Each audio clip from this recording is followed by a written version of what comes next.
Is it immoral to sell copies of the Bible? Or more specifically, more germane in our community, is it immoral for somebody within the gun culture to profit from selling a limited run of Cordura-wrapped Bibles? From the outside, for those who are not a part of the gun community or the gun culture, this may sound like a strange question, but it is also coming, albeit late in the life cycle of a controversy, on something that has taken place recently. There's a criticism about selling for Bibles in profit in our drop culture economy. This has been amplified by controversy, and that this criticism comes at a time when faith, even Christianity itself, publicly proclaimed and worn on the sleeve or on the chest or in somebody's bio, has become somewhat normal. It's much more common than we might have seen 10, 15, or even 5 years ago. And in the broader culture, the broader West per se, we see it as not necessarily a counterculture, but there is a countercultural element to what's going on. See, in order for there to be a counterculture, there has to be a dominant culture, and this very quickly divulges into some Hegelian dialect of nothing is true but progress and so on and so forth. But the criticism that is being leveled by my observation, looks like a moral objection as well as a biblical reference challenging or condemning the selling of Bibles potentially for profit by saying that it is immoral. And it's calling on a passage in Matthew about Jesus driving out the money changers in the temple, specifically Matthew 21, 12 through 13. But the criticism that is perhaps easiest to find on the internet, I don't think stands on the most solid theological grounds, and instead, though, it identifies a genuine concern which connected is different than what is being presented. And so, in this episode, I'm going to travel through the criticism, addressing some of the theological concerns within it. I'm going to break down what I think the criticism ought be, both from the producer and the seller, or the consumer and the individual. And then I think I'll by the end of it, I should be able to tie it together for you, as I've taken many more days to write notes on this one about what is going on. And then what is going on, what I think is actually taking place, why the concern is genuine, and where we should go as individuals and perhaps as a community going forward. Now, this is a podcast within the gun culture, and it's a sponsored podcast by Obsidian Arms, who has jumped in feet first to keep this show running as we have continued to put on public land of cleaning events and keep this show afloat. It's been a wonderful journey with them, and the sponsorship that they have and what you can do to thank them or be a part of the show is to go over to Obsidian Arms at obsidianarms.com and check out some of the equipment that they have for sale. Whether you're trying to tune a tool into a better level of perfection, or you're interested in getting into a different wing of the hobby, say competition or otherwise, they have tools for you that are going to make that better, including self-sufficiency, performance, and so on and so forth. They also have the opportunity for you to take your ideas and turn them into real life, because they are a manufacturing hub located in Minnesota. So if you want to, head over to Obsidian Arms at obsidianarms.com and check below to see if there is a discount code where you can let them know that you appreciate what they support here. So, getting into the subject, let's start with this idea of gun culture. If you've been listening to this podcast for a while, you'll know that in my opinion, the idea of the gun culture is kind of a loose borders society. It's not exactly, there are certain, let's say, social faux pas that you can do, or there are certain ways that you can signal that you are in or not in the group, but most exemplary, we base a lot of the identity of this community on the betterance of individual morals through personal responsibility, as well as this idea that we believe a free society is dependent on the individual's right to bear arms, and that individual's right to bear arms is grounded in something that is more deep, more foundational than whatever our government may be at the time. And so The gun culture, though, this is kind of my opinion of the latest iteration. What I think is that it's actually also its core foundation is this moral foundations theory. However, in the past, the gun culture is very synonymous, or say two Venn diagram circles almost entirely overlapped with which is much of the military, particularly that of the combat arms department. And if you look back at the imagery and the iconography of the gun culture for many years, it has for many years in the 2000s, early aughts, 2000 in forward GWAT, Global War on Terror, a lot of the stickers, the patches, the morale imagery oftentimes involved very vulgar descriptions, or it ranged from downright vulgar to dehumanizing to nihilistic. It oftentimes honored the caricatures of things like Spartans or Vikings or pirates or barbarians who were credited for their ability to do violence more than to wield it morally. And over time, and I think over what has happened lately, is that within our, let's see, microcosm of the West particularly, there's been a revival of Christianity, and I will get more into that later. But with that, it comes with not necessarily baggage, but now this sort of moral system. It's not surprising. In fact, I think it's natural, perhaps God glorifying, to see how those who have gone down the nihilistic route have turned away from it, realizing that it has no foundation and it has no good end. It's just eat, drink, and be merry, for tomorrow we die, or this sort of self-serving pseudo-sacrifice of killing oneself on the battlefield for glory or whatever. And with the shift or the presence of this iconography, we see it in different characters, or we also see it in prominent characters, prominent individuals within the gun culture, from Sean Ryan to so many others, that faith is very, very much so a leading topic within, of all places, the gun community. And lately, a company and a group of individuals have chosen to sell, or it's already over now. I think it's gone and passed, but they sold a limited run of field Bibles, asking what might be thought of as a pretty penny. They're charging $80 for a Bible. And before we get all our hackles up and say, what? Oh my gosh, $80. This also comes at a time where we're living in that sort of if you know, or the end of if you know, or drop culture side of the gun community. Things come in phases, trends come and go. And the criticism that's leveled at them is comparing it very oftentimes to Jesus driving out the money changers from the temple in the book of Matthew, particularly Matthew 21, 12 and 13. And the two verses go like this. Jesus entered the temple courts and drove out all who were buying and selling there. He overturned the tables of the money changers and the benches of those selling doves. 13, quote, "It is written," unquote, he said to them, quote, "My house will be called a house of prayer, but you are making it into a den of robbers." And the on-the-nose description of this event in the New Testament, and if we are as Christians taking it to be canon, looks like Jesus is coming in and criticizing almost this like capitalistic endeavor to turn the church into a sense of profit. And while there is some room for genuine criticism there, that's not exactly what's going on. And in order to get to that point, I want to, again, kind of couch this verse, the set of verses, in where it's oftentimes used in both some of the Christian community as well as the gun culture, as much as those two are overlapping at this time.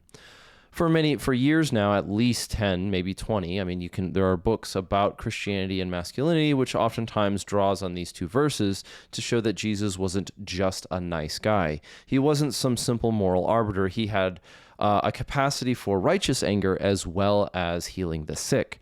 Indeed, right after these verses, Jesus goes on to invite people in and heal the sick and so on and so forth. And the drop culture, limited release crowd of the gun culture at our time can come the criticism that The selling of these Bibles in the time of the drop culture raises the criticism of, are the people selling the Bible because they genuinely want others to have it, or are they just trying to participate within, the drop culture and take advantage of some sort of situation? Now, I recognize this could very quickly turn into an ad hominem or a straw man, and I don't pretend to understand everybody's arguments, but this is some of the things that I've seen. And if you continue to listen, I hope you understand where I'm genuinely coming from and where I think the genuine concern is actually being rated. But now I've also seen some things that are a little bit more maybe bombastic, suggesting that selling a Bible at $80 is gatekeeping people from the Word of God through an $80 paywall. We live in a time in America where you can go to just about any church and get a Bible for free. In fact, I was just at a small restaurant this weekend that had a free Bible if you wanted to take it, or you can look at the Ministry of the Gideons, and if you stayed in a hotel, you might find one in the cupboard or the bedside. So the criticism leveling the sale of Bibles as if it was parallel to bringing money changers into the temple, I don't think entirely lands. It requires a series of premises that have to be true in order for the criticism to land, and perhaps most dangerously, for many, there is no ability or intent to really see if that's the case. And more importantly, the cultural context, the context of Jesus driving out the money changers is more important. Or it's important in this case. There are books written, let's see if I have it. I have this one here about reading the New Testament, the New Testament, because the Old and New Testaments are connected. Sorry, I'm banging up my microphone as I'm trying to grab these books. And this commentary on the New Testament of the Old Testament by G.K. Beale and D.A. Carson as editors addresses on how this passage in both the New Testament and Old Testament context is Jesus criticizing the people within the temple by setting up this commerce, particularly that in the court of the Gentiles, which sort of preserved the holiness of the Holy of Holies and the interior elements of the temple, but it could have created a bit of a barrier to entry for those who were not privileged or permitted to be within the court of the Jews or the interior section. And this isn't about Jews and Gentiles. This isn't about modern controversies over that either way. It's about how the cultural context of Jesus coming to the Temple Mount and finding the temple filled with these money changers and sellers of doves was not only perhaps of some righteous anger of dirtying the temple, but also of creating what is anathema to what much of our values within the gun culture is, and that is gatekeeping. The money changers were taking up the court of the Gentiles, creating sort of a pay-to-play faith for those who were traveling to or outside the inner sanctum. It would be like saying you could buy the patch of being a ranger and be considered ranger adjacent even though you were never there or did the thing. There are examples of this in the gun culture that I think are good for translating backwards, but we also need to remember that the truth ought define what we understand, not our understanding be used to adjust the truth. In theology or in study, this is eisegesis versus exegesis, where what we want to do in this case is we want to perform exegesis, which is beginning from the text and understanding the culture that is written in, and taking that and understanding what was written, how it was written, to whom it was written, instead of trying to read what we want into it. Instead of cherry picking verses that conveniently meet our criteria, we want to draw from the truth that's being spoken and understand that, to correct ourselves, not correct the scripture, to correct ourselves and our own perspective with the truth. And so the money changers and the barrier between the temple wasn't solely about there being money involved, but more importantly about what it was doing. See, just after this, within a couple of chapters, Jesus is going to die. He's going to die. He's going to be resurrected, and then you're going to have this new covenant that that is signified with the death of Jesus. That as he dies, the veil between the Holy of Holies and the people is torn. In other words, these two events are connected, not just by the person of Jesus, but they're connected by the false separation and then the very real separation being taken down and torn apart that we have access to, or that though we could not attain salvation, Christ brought it to us, and that it created a relationship, an ability for relationship with God through that.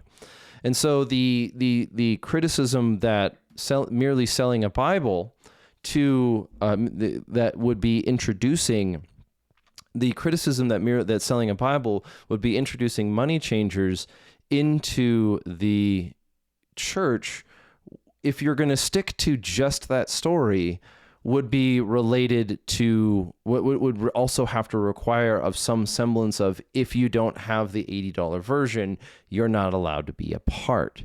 It would be some sort of creating a false barrier between those who are seeking and those who are inside, saying, if you want to be a Christian, you have to buy my $79.99 package. And if you don't do that, you don't get to be a part of the faith.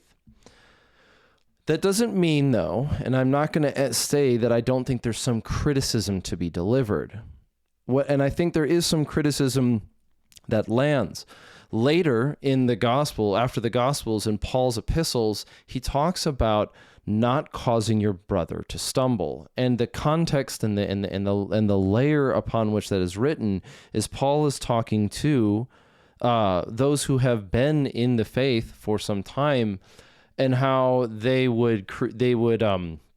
he's also talking to those who, because you have this sort of breakdown between the Jews and the Gentiles, so then there are different eating choices and commandments, or it's about that.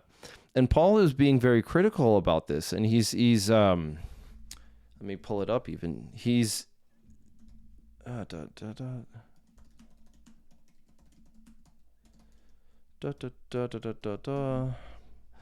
It's even in the book of Romans, which is the first letter that is oftentimes found in the Bible. It's Romans 14:13 through 23. And this is also coming from a person who himself was by upbringing very Jewish. Paul was no armchair quarterback scholar in the sense.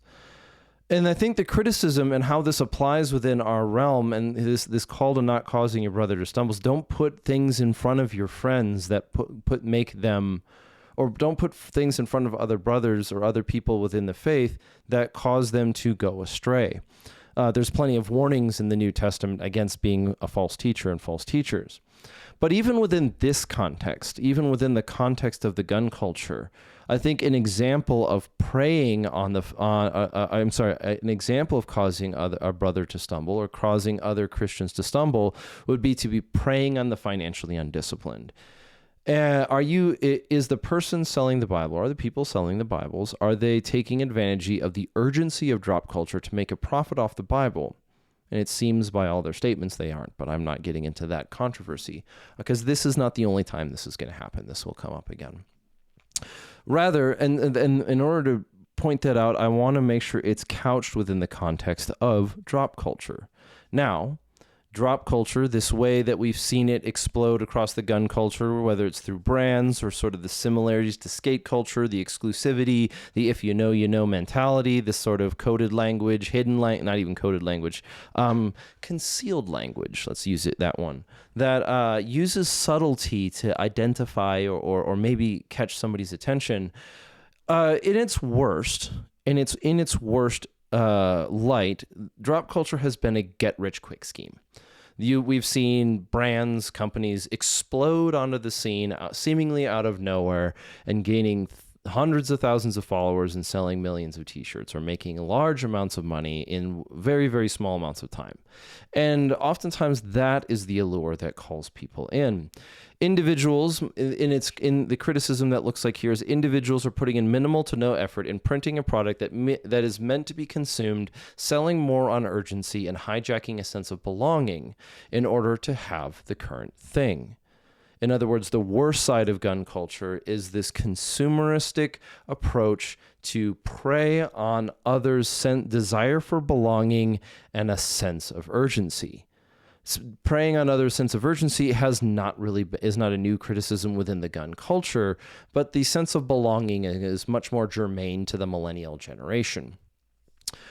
But yet, in its best light, the drop culture has been a series of sort of in-group signaling, common language, mutual interest experiences, and even potentially values.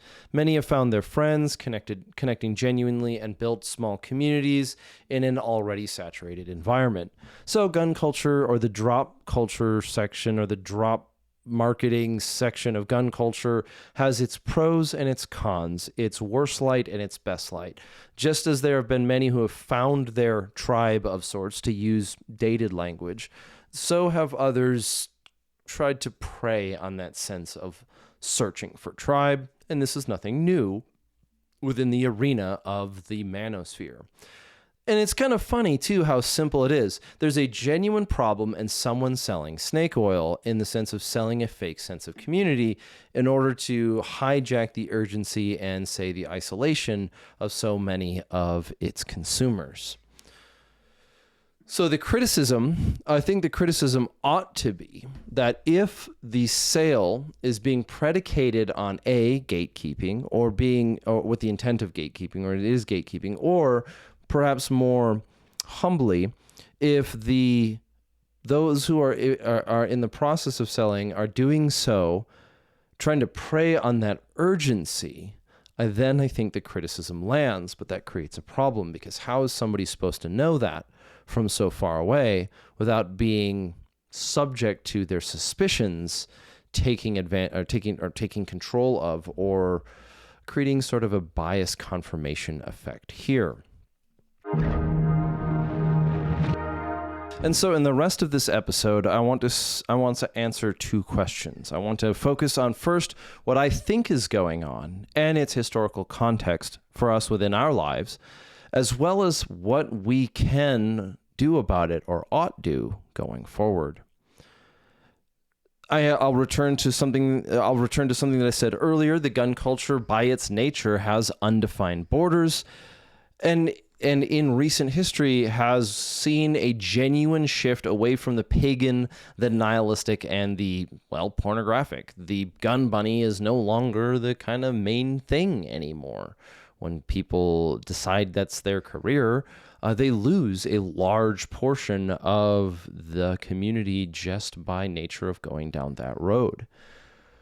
But we can observe a microcosm version of religious revival taking place even now, as prominent figures, from special operations veterans to current serving to successful companies to language and art and even local communities that build Bible studies, or get involved in their church, that for the people who were so long somewhat abandoned by the American church, the veteran, the warfighter, the soldier, the police officer, and the support for them oftentimes kind of came across as pandering, just to be clear.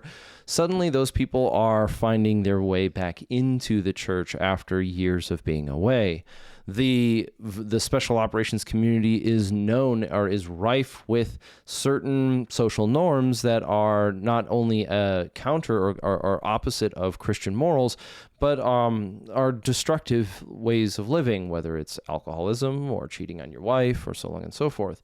And that's just not exclusive there. I mean, you can find any group and find all the problems, but the point comes to toe within the context of the gun culture that this religious revival is visible now. It's very clearly visible, and my opinion is that the nihilism and the self-serving attitude that drove that culture during the early aughts, as the boomers gave off and the and the millennials took in sort of ran its course and ran out of steam. It died because it could not produce fruit.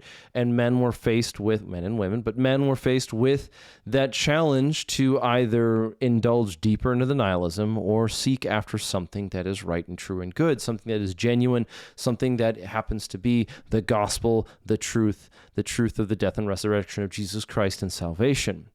And so there's now what's going on is that there's genuine concern as this becomes more, not necessarily mainstream, but front and center of the gun culture, of whether or not others are really just kind of bandwagoning, jumping on the train, or if they are experiencing true conversion, that they are experiencing true faith, that there's this concern that if I let's just use the word connect with somebody over the faith, whether or not their faith will be genuine or whether or not it's just what they're pursuing to be a part of the current thing. Now, bandwagoning has a special level of disdain within this community. We have terms for it: stolen valor, the LARPing, the fake people. This whole thing has a special, or perhaps an amplified not representation, but amplified concern within the gun culture and the gun community, as it is sort of a cardinal sin of sorts. It's a cardinal sin within the veteran and the military to claim that you are something you're not. It's not as simple as sort of lying. It is egregious. We have a word for it. And so I think what's going on is, as the gun culture is going through this sense of revival, there's concern that those that we may not know, that we don't know personally, are merely just bandwagoning, taking advantage of the situation. And this should be understood within the Western history of revivals, because this isn't the first time, even if it's a small version of it, that we've seen this happen.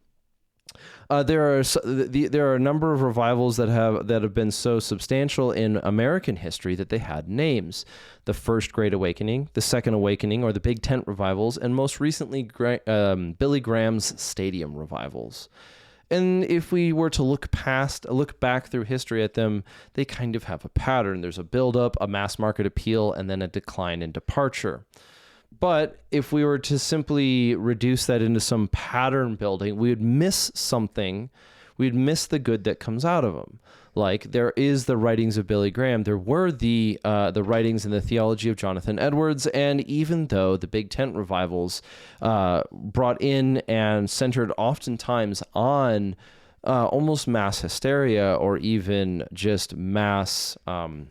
it's not mass hysteria, but this mass charismatic approach, it also serves as a warning sign to those who are looking at the faith and looking at what's going on around them and not hitching their horse to the wrong wagon. Most recently, there have been plenty of so-called evangelists who, well, with any moderate amount of scrutiny, really are just taking advantage of something that is true, that mankind needs God, and standing in the way and finding a way to use that to simply make themselves very wealthy. And we go back to this idea of the Bibles and the selling of Bibles, that at what amount of money does a person need to make, if any, that it becomes pursuing profit over appealing to that microcosm within the gun culture that we can find camaraderie, because having a special edition or a special covering on a Bible may not make your faith better, but it sometimes is nice to kind of belong with a group of people. That's not really a theological argument. It's simply saying, don't assume that somebody who can afford it is just doing it to skip their place in line. But the individual concern, for many of us, being a Christian in this community has been lonely for a long time. There has been a history that many are like, I grew up in the military during that peak sort of new atheist nihilism, where it affected me quite strongly at that time, where I even I kind of indulged into the nihilism, the Billy Badass story, or it was even my own self. And while I have to be cautious not to project this onto everybody else, it is something that I've witnessed time and time again within the military, of this this sense of belonging being tied to actions deemed immoral by Christian ethics, that you have to do certain things to be a part of the tribe. Outside the military, though, while individuals have been public in the past about their faith, it was oftentimes far than mainstream and sometimes came across as a little, I don't know, underhanded. And this isn't just a tone policeum, but the past for the Christian presence within the gun culture in the past has, for both those in the military side and outside of it, been kind of odd. And seeing this strong presence of Christian community within the gun culture and its moral values is, even though it's a relatively new phenomenon, it existed before and was muted on the side. And so for those who've been Christians in this community for revival, that the revival that is taking place now oftentimes does come with a sense of belonging, that we are finding other Christians and other men, some of them that are recently converted and some who have been there for a while, and we kind of scratch our heads even looking at ourselves and wondering why we weren't more outspoken earlier. And this individual concern, I do still believe, is genuine. The concern, the genuine concern, is that is that this too will pass, that this will go away. And I think for some, and this is a very, very narrow criticism of a very few individual people, is that I think that the public presence of Christianity within the gun culture now comes with a tinge of jealousy, that it's no longer the unique thing to be claiming faith. And they're tempted in a way to view themselves as either better or have to find some new thing to separate them from the horde, from the masses, dirty or otherwise, from the saved masses. And I even in my own self want to be careful of the sense of jealousy when looking at others who are now claiming the faith and finding much greater success in monetary and otherwise value than me, and saying, but I was one first. Why don't I get that payout? Why don't I get it here? But there's also the caution of what is taking place now. I myself have witnessed men in this community coming to genuine faith, and I don't believe I am alone in this one, not in the slightest. By testimony, by communication, by written, by verbal, by talk, and so on and so forth, I believe that for many people, particularly men in this case, that nihilism of the previous iteration ran its course, that the secular age delivered all of the goods that it could, which turned out to be nothing. And so many of those who walked down that road, genuinely or otherwise, came to a choice between Christ and oblivion. And even if we're taking predestination into effect, the glory, the joy, the grace of the gospel was genuine even in that theological truth.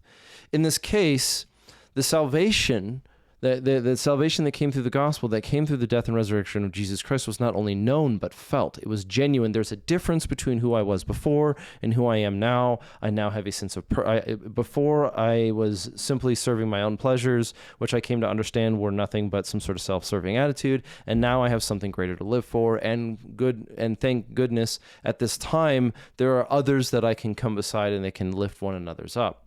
And at the same time, the explosion of Christian iconography and version has made its way into the culture, so that you have these people going through these genuine conversions, and then at that same time, they find themselves in perhaps common community, common morals and values, and finding others that have had similar experiences, and they're getting connected, or they're just finding some place, not the full sense of belonging, but a semblance of having somewhere to be. And thus there's a concern on whether or not those they meet and those they interact with are genuine in their conversation. This is natural. This is expected. We still have to understand that so much of this community takes place over the internet, over distance, over common conversations and understanding. It doesn't happen with people who you've lived with and grew up with your entire life solely. While that may be the case in some cases, it's not the only thing.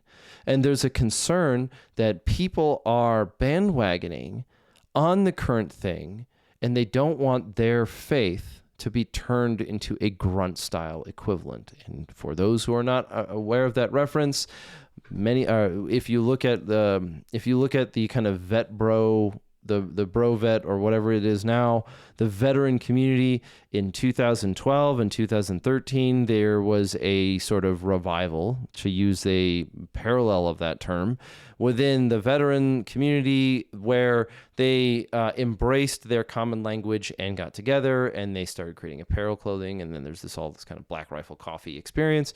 And what you saw was instead of going the Vietnam veteran route, which was isolation and perhaps depression and perhaps the fight against suicide, you saw plenty of veterans, as well as the hangers-on, as well as the predators, as well as those who who were not genuine in it.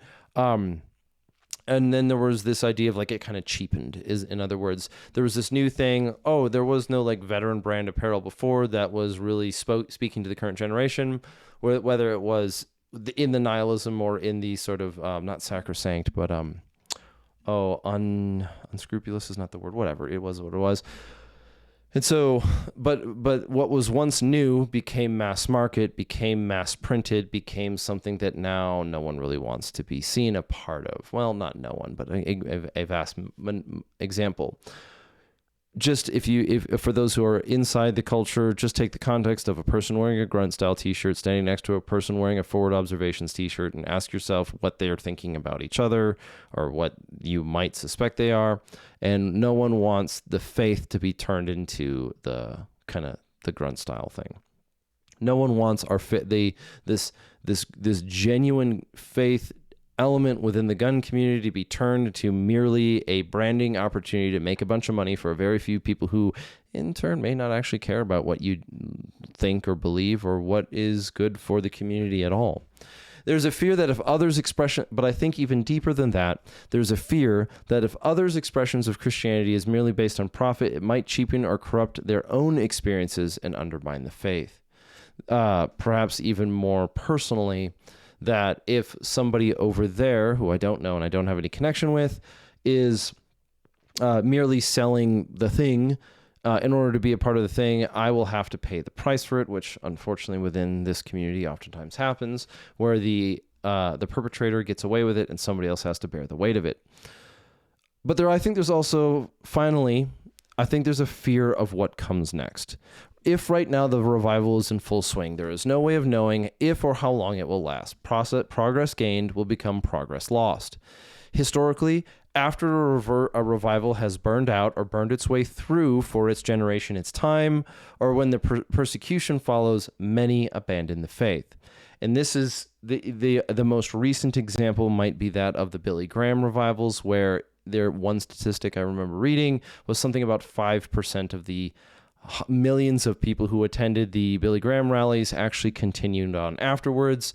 But if you want to go all the way back to the early church era, if you want to go all the way back to the years immediately following Jesus Christ, there's a book called The Lapsed by Saint Cyprian, where he deals with the same question of what do we do with the believers who, when persecution followed, small revival, when persecution followed and people left the church in order to not be persecuted, what does the church do with those people? Do we pray for them? Do we work? Do we follow after them? Do we allow them back in after the persecution has faded? For those who are somewhat unfamiliar with the history of the early church between the death, resurrection, and ascension of Jesus, and then sort of the more large-scale adoption of Christianity across the Roman Empire, whether it's credited to Constantine or not, is that there were seasons of persecution and relative, let's call it, peace. And so the writing of St. Cyprian on the Lapsed is in the thick of that time when there would be many years where under Roman rule, the Christians would be just fine, their churches would expand, people would join, and then there'd be a period of persecution, whether prolonged or just very short and very, very hot, and many would just leave the faith. They would create a fake. They would lie about it. They would say, "Oh, well, an example would be, one example would be, in order to the Romans would require that people sacrificed meat or would sacrifice at the temple to Caesar, And they could buy a writ saying they did it, or they could just go do it. And according to Christianity, this would be bowing to or sacrificing to a false idol, to something other than God. It'd be this is like the first commandment: honor God. You will make no other gods before me. God is the one true God. And this is the corruption. This is the affront to the first commandment written in the Old Testament. You shall have no other gods before me. And so Saint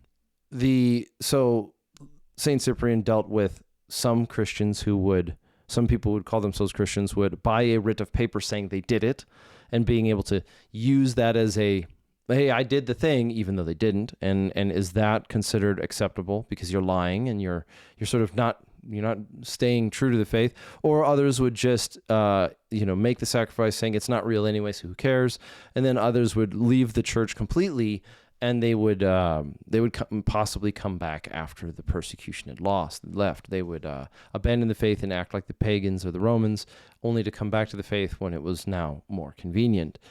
And so the concern is, so in this example given historically, is that when you have revivals like this, there's a building period, there's a time where it's at its peak, and then there's a decline afterwards, and that decline might come about by persecution. And that decline might come about by those abandoning the faith, just because it's no longer the current thing and it's no longer the trend. And I think one concern about this specific case is that the selling of Bibles might hasten the end of the revival before others come to the word by incorporating the works of the money chasers into the community. However, it is important to recognize that the gun culture is not the same thing as the church. As much as we find camaraderie here, and some of us go on to build the church amongst ourselves, it is not to say that the gun culture writ large is itself the church. So what do we do going forward? First and foremost, revivals come and go. We know this. And Paul, in the New Testament, charges men with running the race until it is complete. In other words, we know historically that revivals will come and go, and most of us are probably not going to die in the next 3 to 5 years. Please don't hasten that opportunity. So revivals come and go, and as revivals go, and as these things go, you could even go back into the Old Testament and look at the lives of the Israelites, and how they would have these periods of revival and then Baal worship. Revivals come and go, and Paul charging men with running the race to completion in this context, which is still written within the same letters that Paul charges people to. Paul is engaged in the ministry and the spread of the gospel. We know that there is going to be a expanding time and a contracting time. We know that. And for us as individuals, now is the chance to take where we're at and grow. Now is the time to grow as individuals, to grow in the understanding of the history and the context of the Bible, with the resources that we have, whether it's learning Greek or reading about the Old Testament, New Testament correlations, to read and understand on how the Bible, the actions of Jesus were significant, not only because of their miraculous participation or their miraculous effects, but also because of how they fit so neatly and perfectly within the context of the Old Testament. Jesus was alive at the time when the temple was the center of religious activity in all of the Jewish world, and he goes into the temple. He condemns people for gatekeeping others out, or producing an artificial barrier of cost for the Gentiles to come in and repent in a pre-Christian or pre-crucifixion time.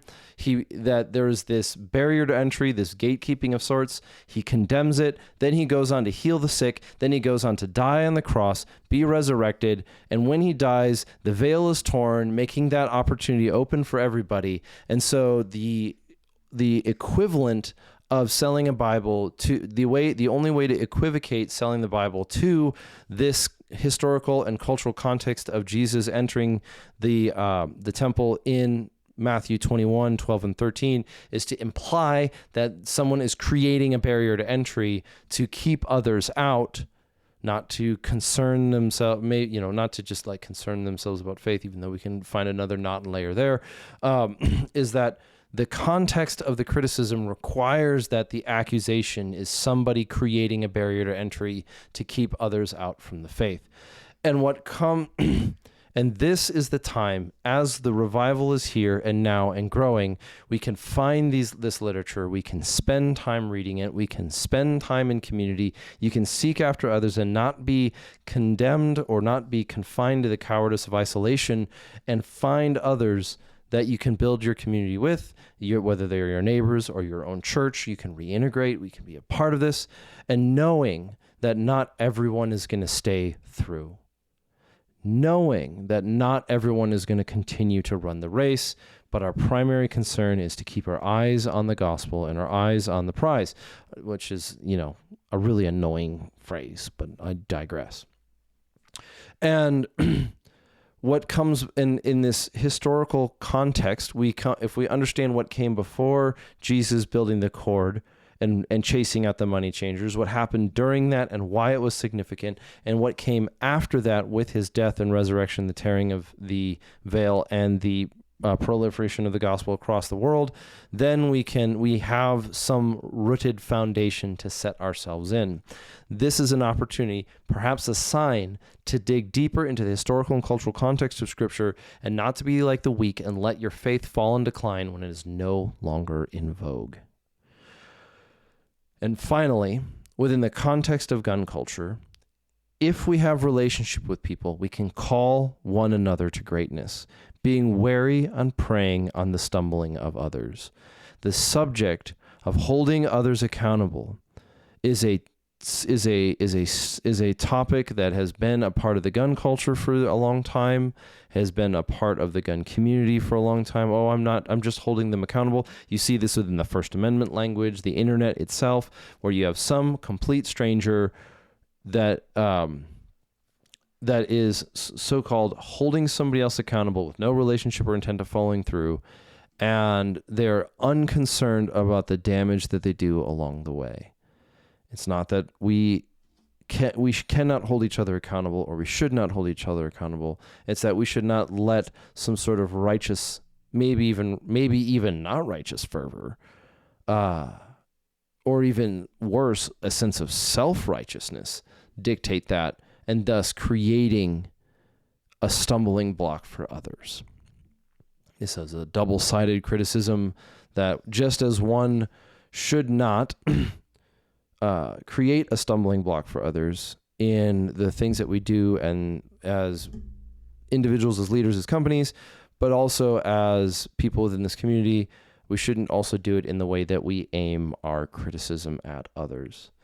The warning: if we as individuals allow ourselves to view ourselves as more holy or deserving because we have a special edition of the Bible, then we are the ones sinning. If we as individuals decide to sell a run of Bibles, we should take into consideration not the drama, for there will always be bad actors in this large, undefined gun culture, but whether or not it will serve as a stumbling block. This is the opposite. In other words, do not fall into the "if they're stupid enough to buy it, I am happy to sell it" mentality.